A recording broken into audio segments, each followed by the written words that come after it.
अस्सलाम वालेकुम प्यारे बच्चों, हमारी आज की वीडियो चौथी जमात के लिए है। आपकी किताब नई किरण उसके सफ़ा नंबर 48 पर ये आपका सबक है। जैसे आप वीडियो में देख रहे हैं, सबक नंबर 13। इस सबक का उन्वान है हमारी आज़ादी। आज़ादी तो आप समझती हैं, जैसे कि आपको पता है कि हम लोग 15 अगस्त 1947 से पहले अंग्रेज़ों के ग़ुलाम थे और 15 अगस्त 1947 को हम लोग आज़ाद में हमारा मुल्क आज़ाद हुआ। तो उसी आज़ादी के ऊपर आज का ये आपका सबक है। मेरे साथ साथ अपनी किताब में देखिए और रीडिंग कीजिए। आज हम आज़ाद हैं, अपना कानून खुद बनाते हैं। पहले किसका कानून था? अंग्रेज़ों का कानून था। वो अपने कानून से हमारे ऊपर अपनी मनमानी करते थे। अपने मुल्क का इंतज़ाम खुद करते हैं। जो कुछ भी अपने मुल्क का इंतज़ाम है हम खुद करते हैं। पहले अंग्रेज़ किया करते थे। अपनी हुकूमत खुद चलाते हैं। खुद इस तरह चलाते हैं कि हम वोट देते हैं और हमारे चुने हुए नुमाइंदे पार्लियामेंट में जाते हैं और वो कानून बनाते हैं और हुकूमत चलाते हैं। ठीक है, अब अगले पैराग्राफ पर आते हैं। 1947 ईस्वी से पहले हम गुलाम थे, हम पर अंग्रेज़ों की हुकूमत थी। हमें ना ये आज़ादी थी कि अपना कानून बनाएं, न ये आज़ादी कि अपने मुल्क का इंतज़ाम करें। अंग्रेज़ खुद को हमसे बेहतर और बढ़तर समझते थे। अंग्रेज़ क्या समझते थे? अपने आप को हमसे बेहतर समझते थे और बढ़तर भी समझते थे, यानी सुपीरियर मानते थे अपने आप को हमसे। हम पर हुक्म चलाते थे। हमारे देश की दौलत अपने देश इंग्लिस्तान ले जाते थे।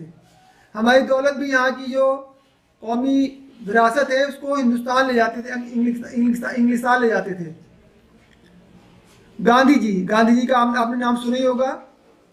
ये हमारे बापू के नाम से जाने जाते हैं और राष्ट्रीय पिता कहते हैं। उर्दू में इनको बाबा कौम कहा जाता है। बाबा यानी कि बाप और कौम नेशन, बाबा कौम। गांधी जी ने हमें इज्जत और आज़ादी का रास्ता दिखाया। सारा मुल्क उन्हें प्यार से बापू कहने लगा। बापू ने कहा हम आज़ादी लेकर रहेंगे। अंग्रेज़ों से बापू ने क्या कहा? हम आज़ादी लेकर रहेंगे। अंग्रेज़ों ने उनकी आवाज़ को दबाना चाहा। जो भी हिंदुस्तानी बापू की तरह आज़ादी का नाम लेता जेल जाता। जेल में डाल दिया करते थे आज़ादी का नाम लेने वालों को अंग्रेज़, और मौत की सज़ा सुना दिया करते थे। लेकिन बापू अपनी बात पर अड़े रहे। सारा हिंदुस्तान उनके साथ था, यानी सारा हिंदुस्तान, हिंदू मुसलमान सिख ईसाई जितने भी हिंदुस्तानी थे सब उनके साथ थे। अंग्रेज़ों की एक न चली, आखिर उन्हें झुकना पड़ा। हम आज़ाद हो गए। जिस रोज़ हम आज़ाद हुए उस रोज़ अगस्त की 15 तारीख थी। कितनी तारीख थी? 15 तारीख थी। कौन से महीने की? अगस्त की। साल था 1947 ईस्वी। क्या साल था? 1947, 1947। अब हमारी फ़ौज हमारी है, हमारा कानून हमारा अपना बनाया हुआ है, रेलें हमारी हैं। यानी जो कानून इस वक्त हमारे मुल्क में लागू है वो हमारा अपना बनाया हुआ है। आपको पता होगा ये 26 जनवरी 1947 को, 26 जनवरी 1950 को कानून लागू हुआ था, जिसे हम यौम जमहूरिया के नाम से मनाते हैं और हिंदी में उसे गणतंत्र दिवस और इंग्लिश में रिपब्लिक डे कहा जाता है। कारखाने हमारे हैं, हमारी ज़िंदगी हमारे इख्तियार में है। बड़ी कुर्बानी देकर हमने ये आज़ादी पाई। अब अपनी आज़ादी को बचाना हमारा काम है, अपने मुल्क को बनाना हमारा फ़र्ज़ है। क्या है? हमारा फ़र्ज़ है अपने मुल्क को बनाना। अब आगे सफ़ा नंबर 49 पर आ जाइए। सबसे ऊपर वाली लाइन में देखिए, हमें इस बात की आज़ादी है कि मिलजुल कर अपनी हुकूमत चलाएं। सब बराबर हैं, यानी सबको बराबर के हक़ हैं। कोई किसी से छोटा नहीं, कोई किसी से बड़ा नहीं। आज़ादी कितनी अच्छी है, लेकिन हमें ये आज़ादी नहीं कि दूसरे का माल छीने। आज़ादी तो है, लेकिन कानून को अपने हाथ में लेने की आज़ादी नहीं है। किसी का माल छीनने की, किसी को जुल्म करने की हमें आज़ादी नहीं है। आज़ादी का मतलब ये नहीं है कि हम जुल्म करें। हमें ये आज़ादी नहीं कि किसी की जान लें। हमें ये आज़ादी नहीं कि अपने कानून के ख़िलाफ़ जाएं, यानी कानून के पाबंद हैं हम आज़ाद रहकर भी। ये पाबंदियाँ आज़ादी को बचाए रखने के लिए ज़रूरी हैं। क्या समझे? ये पाबंदियाँ जो हैं ये इस आज़ादी को बचाए रखने के लिए ज़रूरी हैं। आज़ादी का इस्तेमाल अच्छे कामों के लिए होना चाहिए, ईमानदारी और मेहनत के साथ मुल्क को बनाने संवारने के लिए होना चाहिए। अगले पैराग्राफ में देखिए, हमने मेहनत से जी चुराया तो आज़ादी का फ़ायदा ना उठा सकेंगे। हमारे ज़रूरी है कि हम मेहनत भी करें। जो लोग ज़्यादा मेहनत से, ज़्यादा ईमानदारी से काम करेंगे वो आगे बढ़ जाएंगे। अपने घर में आपको ये आज़ादी है कि उसे जिस तरह चाहें खूबसूरत बनाएं।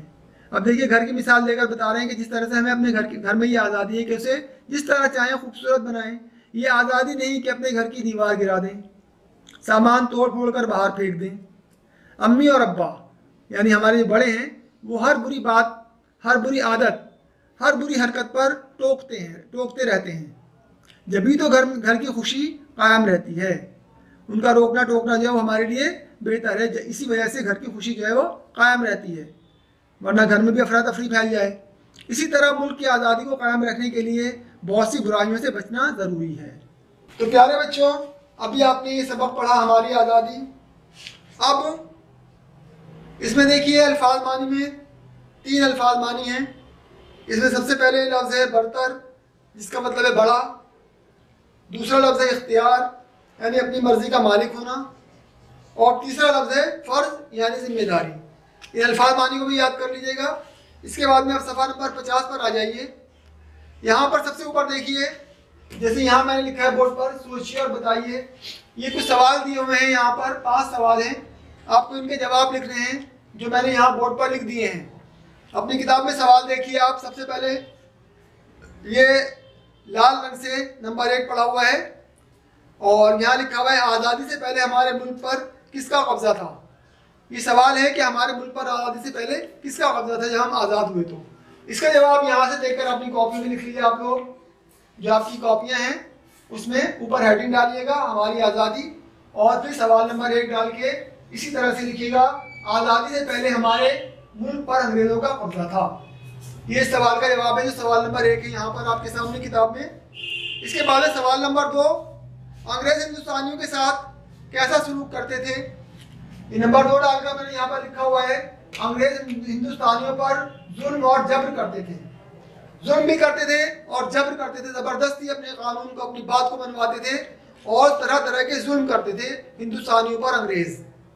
इसके बाद में नंबर 3, आज़ादी की मांग करने वालों के साथ अंग्रेज़ों ने क्या किया।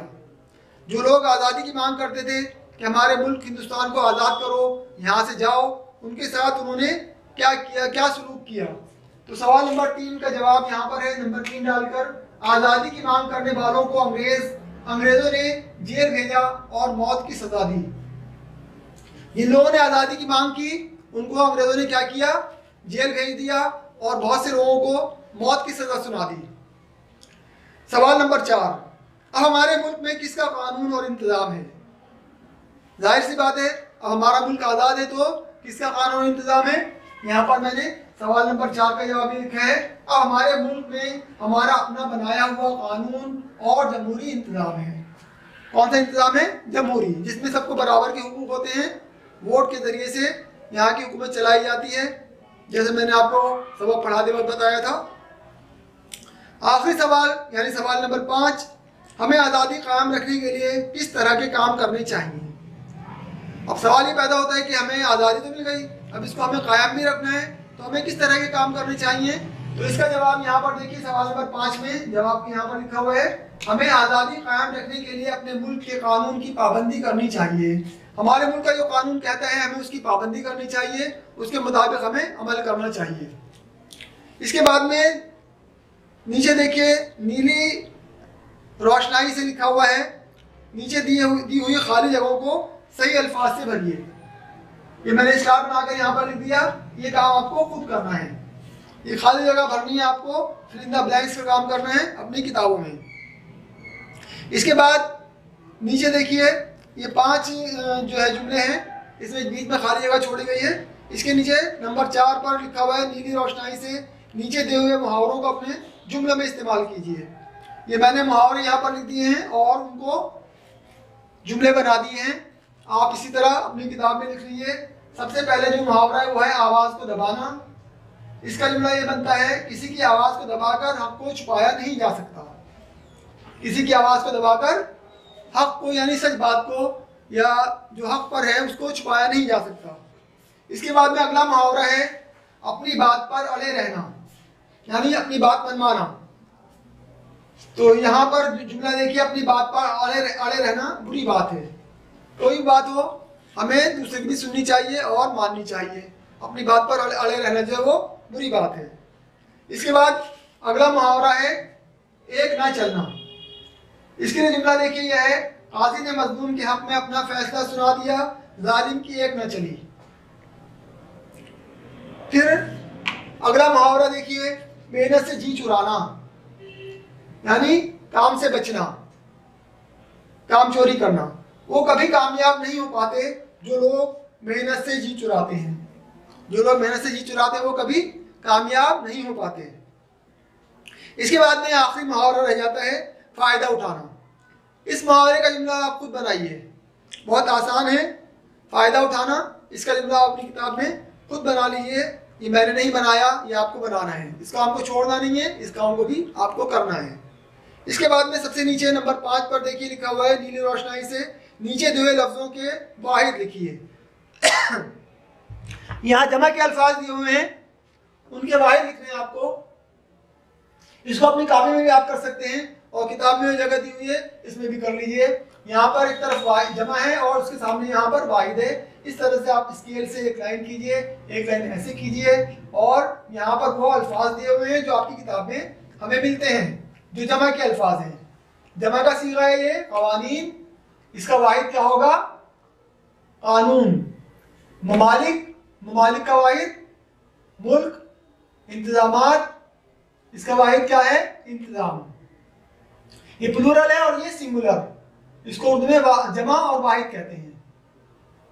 अहकाम, अहकाम जो है ये जमा है, इसका वाहिद है हुक्म। अगला लफ्ज है अफवाज। अफवाज जो है फौज की जमा है, इसका वाहिद फौज। फराइज जमा, इसका वाहिद फर्ज। फवाइद जमा, इसका वाहिद फायदा। तो ये आपका वाहिद जमा का काम हो गया। अब इसके बाद में अगले सफ़े पर देखिए, सफ़ा नंबर 51 पर। तो प्यारे बच्चों, अभी आपने सवाल जवाब, खाली जगह को सही लफ्ज़ से भरने का काम और मुहावरों का जुमलों में इस्तेमाल, इसके अलावा जमा से वाहिद बनाने का काम ये किया। अब अगले सफ़े पर आ जाइए, सफ़ा नंबर 51 पर। यहाँ देखिए नंबर 6 पर लिखा हुआ है नीचे दिए लफ्ज़ों को सही खानों में लिखिए। ये देखिए एक खूबसूरत फूल बना हुआ है और इसमें जो पीला रंग है इसमें यहाँ आज़ादी लिखा हुआ है और यहाँ लिखा हुआ है मेहनत। अब हमें इन दोनों खानों में इन अल्फाज को जो इस फूल के अंदर पत्तियों के अंदर लिखे हुए हैं उनको यहाँ पर लिखना है, ये छांटते हुए कि कौन सा लफ्ज़ इस्म है और कौन सा लफ्ज़ सिफत है।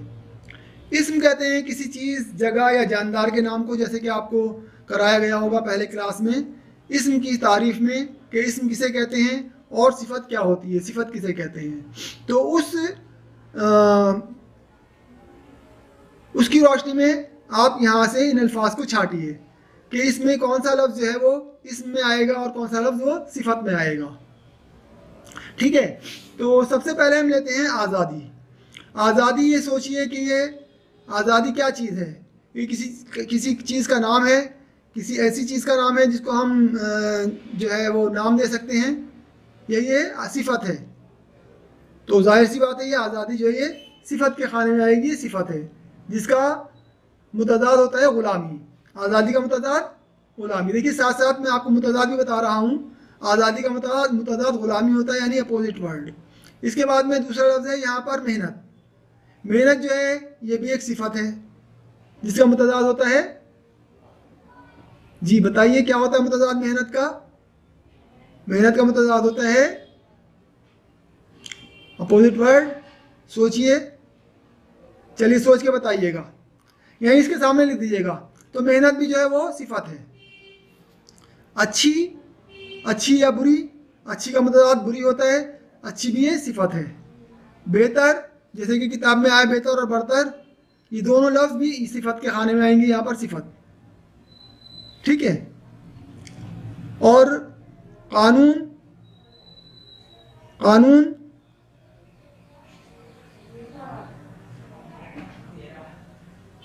कानून भी सिफत में ही आएगा।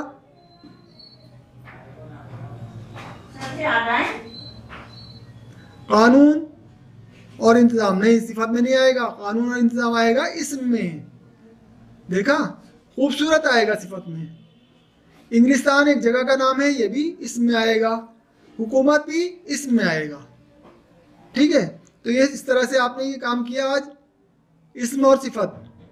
अभी यहाँ देखिए अपनी किताब में सही इमला वाले अल्फाज को सामने लिखिए। यहाँ पर एक ही लफ्ज़ को दो तरह लिखा गया है, जैसे कि आप यहाँ देख रहे हैं गुलाम और गुलाम। इसमें जो सही इमला वाला लफ्ज़ है उसको आप यहाँ लिखेंगे या खुद कीजिएगा। इसी तरह से हुकूमत, इस तरह लिखना सही है या इस तरह लिखना सही है, जो सही है उसको यहाँ लिख दीजिए। फ़र्ज़ भी देखिए इसमें सही इमला किसका है उसको यहाँ लिख दीजिए।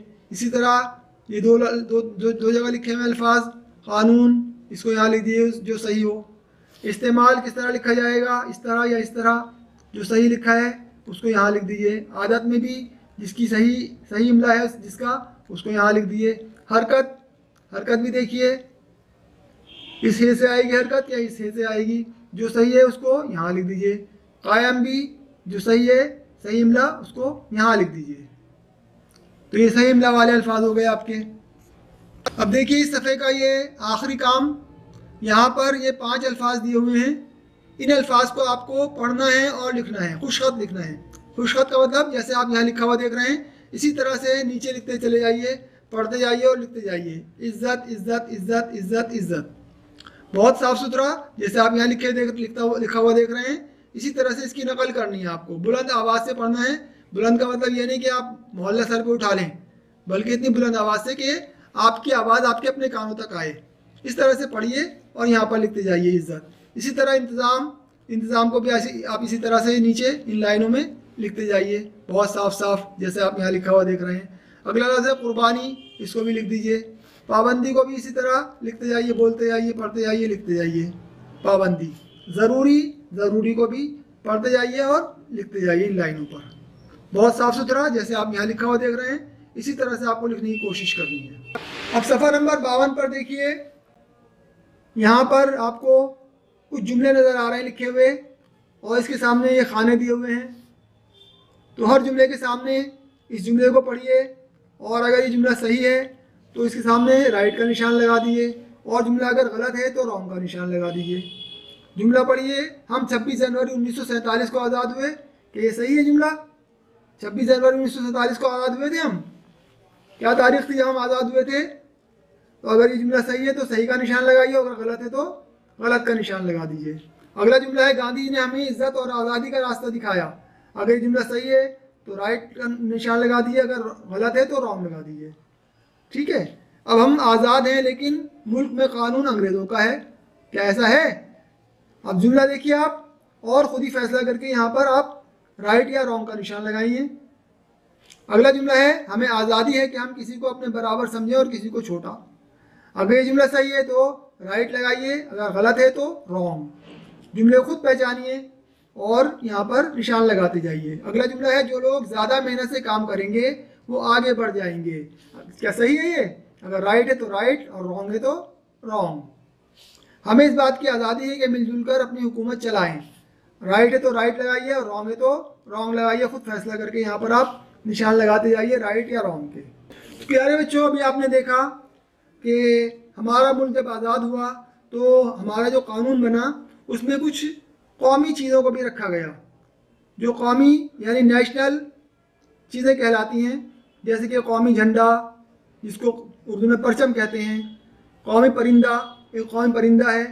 यहाँ पर तस्वीरें हैं और यहाँ पर नाम लिखे हुए उनके, तो आपको उन तस्वीरों के साथ में उनके नाम लिखने हैं यहाँ से देख के। कौमी परिंदा कौन सा है इनमें तस्वीरों में से छांट कर लिखिएगा आप लोग। और कौमी परचम यानी कौमी झंडा, परचम झंडे को कहते हैं। कौमी झंडा यानी कौमी परचम कौन सा है वो लिखिए। कौमी निशान, जो हमारा कौमी निशान है वो क्या है उसको लिखिए यहाँ पर। इसी तरह हमारा एक कौमी खेल है। कौमी खेल में आपको बता दूँ इशारे में हॉकी। तो कौमी खेल के सामने आप इस जुमले को लिख दीजिए, इस लफ्ज़ को लिख दीजिए कौमी खेल। एक कौमी ज़बान है, कौमी ज़बान कौन सी है उसको लिख दीजिए। कौमी तराना क्या है? कौमी तराना जी उसको लिख दीजिएगा, जहाँ कौमी तराना लिखा हुआ है उसके सामने ये लिख दीजिएगा। तो इस तरह आज आपका ये सबक नंबर 13 मुकम्मल होता है। अपना काम पूरा कीजिए, जो काम आपको कॉपी में करना है उसे कॉपी में कीजिए, और जो आपको किताब में करना है उसको किताब में कीजिए। बहुत साफ साफ सही सही काम करेंगे, सोच समझ के, ध्यान से। बाकी तो मैंने समझा ही दिया है। और अपने काम को मुकम्मल करके जब आपको मैसेज आए कॉपी जमा कराने के लिए और किताबें जमा कराने के लिए, तो स्कूल में लाके जमा करा दीजिएगा।